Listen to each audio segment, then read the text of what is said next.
দীর্ঘ টালবাহানার পর অবশেষে পদত্যাগ করলেন বনগাঁ পুরসভার প্রধানের পদ ছাড়লেন গোপাল শেঠ। বুধবার সকালে তিনি ইস্তফা পত্র পেশ করেন। তৃণমূল পরিচালিত পুরপ্রধান হিসেবে গোপাল শেঠের ইস্তফা দেবার পর বাজি ফাটিয়ে উল্লাস দলেরই নেতাকর্মীদের। কি পরিস্থিতি একবার ভাবুন। তৃণমূলের পুরসভার চেয়ারম্যান হয়ে তার পদত্যাগেই কিনা উল্লাস করছে তৃণমূল কর্মীরা। এই ঘটনায় কটাক্ষ করেছে বিজেপি। এই ঘটনাটা উত্তর 24 পরগনা জেলার বনগাঁয়। বুধবারই পুরপ্রধান হিসেবে নির্বাহী আধিকারিকের কাছে পদত্যাগপত্র জমা দিলেন বনগাঁ পুরসভার প্রধান গোপাল শেঠ। এরপরে তৃণমূলের কাউন্সিলররা বিজয় মিছিল করে। বনগাঁ পার্টি অফিস থেকে বাটার মোড় পর্যন্ত এই মিছিল যায়। পুরসভায় শেষ হয় সেই মিছিল। এই বিষয়ে তৃণমূলের বনগাঁ সাংগঠনিক জেলার সভাপতি বিশ্বজিৎ দাস জানান, গোপাল শেঠের অনেক আগেই দলের সিদ্ধান্ত মেনে পদত্যাগ করা উচিত ছিল। শেষ পর্যন্ত তাকে পদত্যাগ করতেই হলো। তবে এতে নিজের ভাবমূর্তিটাই নষ্ট করেছেন গোপাল শেঠ। আজ মানুষের যে উচ্ছ্বাস ছিল তাতেই বোঝা যাচ্ছে 2026 সালের নির্বাচনে তৃণমূল কংগ্রেস ভালো ফল করবে। পুরপ্রধান হিসেবে গোপাল শেঠ যে ব্যর্থ তা বনগাঁর মানুষের কাছে পরিষ্কার। আজ কাউন্সিলরেরা অনাস্থা প্রস্তাবের ওপর ভোটাভুটিতে অংশ নিচ্ছেন। যতক্ষণ না নতুন পুরপ্রধান নির্দিষ্ট হচ্ছে ততক্ষণ পুরসভার আধিকারিকেরা পুরসভা পরিচালনা করবেন। কি বলছেন তৃণমূলের জেলা সভাপতি বিশ্বজিৎ দাস, শুনবো। এখন পর্যন্ত আইনি নিয়ম অনুযায়ী 3 জন কাউন্সিলর মিটিং ডেকে দিয়েছেন। আজকে তার চরমসীমার দিন, 12টায় মিটিং ডাকা ছিল। সকালে কে দিয়েছে এইটা দেখেনি, তার রিজাইন। অতএব মিটিং হয়েছে। মিটিংয়ে সমস্ত 20 জন কাউন্সিলর উপস্থিত ছিল। 20 জনই গোপাল শেঠের অপসারণ চেয়েছেন এবং তার অপসার হয়েছে। যে সমস্ত কাউন্সিলররা এই অবস্থার বিরুদ্ধে ছিল তারা তাদের বাড়িতে হামলা হয়েছিল না, এসব কিছু হয়নি। সব কাউন্সিলর তৃণমূলের সঙ্গে আছে, তারা সেটা আইনের ব্যাপার, পুলিশ প্রশাসনের ব্যাপার, তারা সেটা দেখছে। তাদেরও এক সমর্থন ছিল। সবাই 20 জন কাউন্সিলর, মানে তার মধ্যে আমি তো বাংলাদেশ থেকে জানি না। গোপাল শেঠ যেহেতু দীর্ঘদিন ধরে দলের যে নির্দেশ মানেনি এবং শেষ মুহূর্তে গিয়ে পদত্যাগ করছে, সেই ক্ষেত্রে কি তাদের না, এটা দল ওর পদত্যাগ পত্র আজকে দিয়েছে, যখন ওর পরাজয় সুনিশ্চিত জেনে গিয়েছে যে দল ওকে সাপোর্ট করছে না বা কাউন্সিলররা করবে, সেই সময় দিয়েছে। কিন্তু যেহেতু মিটিং তার হয়ে গেছে নিয়ম অনুযায়ী মিটিং গৃহীত হয়েছে এবং সেই মিটিং অনুযায়ী 20 জন কাউন্সিলর ওর বিরুদ্ধে অনাস্থা প্রকাশ করে। দল ঠিক করে দেবে। এই বিষয়ে কটাক্ষ করতে ছাড়েনি বিজেপি। বিজেপির বক্তব্য, তৃণমূলের গোষ্ঠীদ্বন্দ্ব কোন পর্যায়ে পৌঁছেছে তাই ঘটনায় প্রমাণ করে। ইস্তফা দিয়েছেন গোপাল শেঠ, তিনি তৃণমূলে ছিলেন, আর তার ইস্তফা দিতে আবির খেলছে তৃণমূল। এদের গোটাটাই নাটক। কি বলেছেন এই বিষয়ে বিজেপি নেতা দেবদাস মণ্ডল, শুনবো। বনগাঁর মানুষ আজকে একটা সার্কাস দেখে যে তৃণমূলের গোষ্ঠীদ্বন্দ্ব কত চরম পর্যায়ে পৌঁছেছে। যে চেয়ারম্যান ছিল সেও তৃণমূল, আগামী দিনে যে চেয়ারম্যান হবে সেও তৃণমূল। তাহলে দেখুন, ইস্তফা দিয়েছে গোপাল শেঠ, আগের চেয়ারম্যান। ইস্তফা দেওয়ার পরে উল্লাস আবির খেলা খেলছে কারা? জেলা সভাপতির নেতৃত্বে তৃণমূল।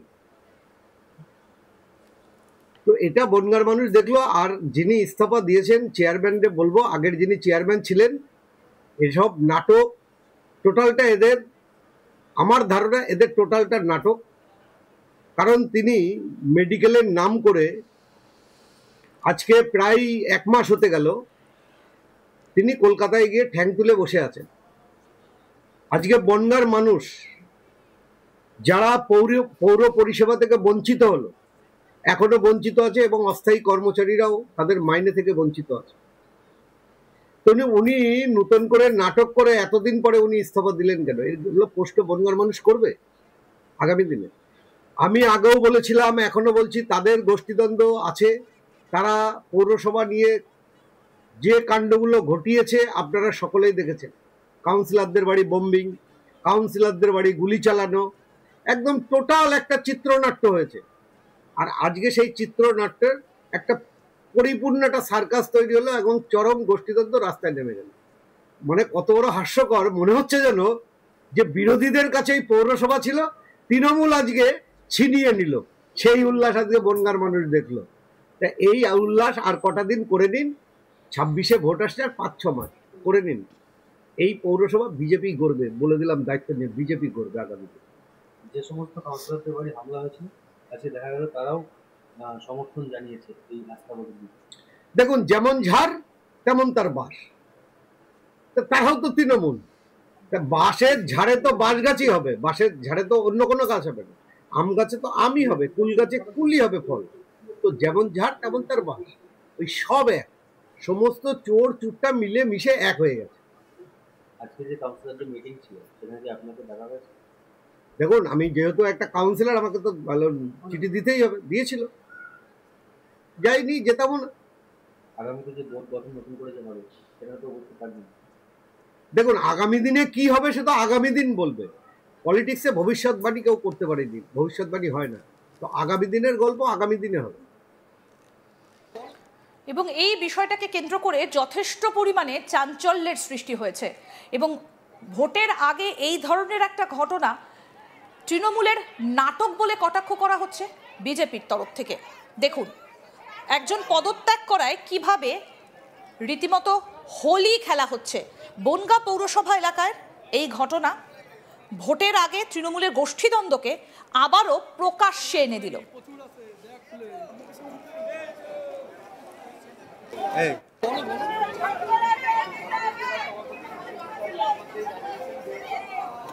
এই বিষয়ে কি বলছেন বিশ্বজিৎ দাস, আসুন আরেকবার শোনাই। এখন পর্যন্ত আইনি নিয়ম অনুযায়ী 3 জন কাউন্সিলর মিটিং ডেকে দিয়েছেন। আজকে তার চরমসীমার দিন, 12টায় মিটিং ডাকা ছিল। সকালে কে দিয়েছে এইটা দেখেনি, তার রিজাইন। অতএব মিটিং হয়েছে, মিটিংয়ে সমস্ত 20 জন কাউন্সিলর উপস্থিত ছিল। 20 জনই গোপাল সেটের অপসারণ চেয়েছেন এবং তার অপসার হয়েছে। যে সমস্ত কাউন্সিলররা এই অবস্থার বিরুদ্ধে ছিল তারা তাদের বাড়িতে হামলা হয়েছিল না, এসব কিছু হয়নি। সব কাউন্সিলর তৃণমূলের সঙ্গে আছে, তারা সেটা আইনের ব্যাপার, পুলিশ প্রশাসনের ব্যাপার, তারা সেটা দেখছে। তাদেরও এক সমর্থন ছিল। সবাই 20 জন কাউন্সিলর, মানে তার মধ্যে আমি তো বাংলাদেশ থেকে জানি।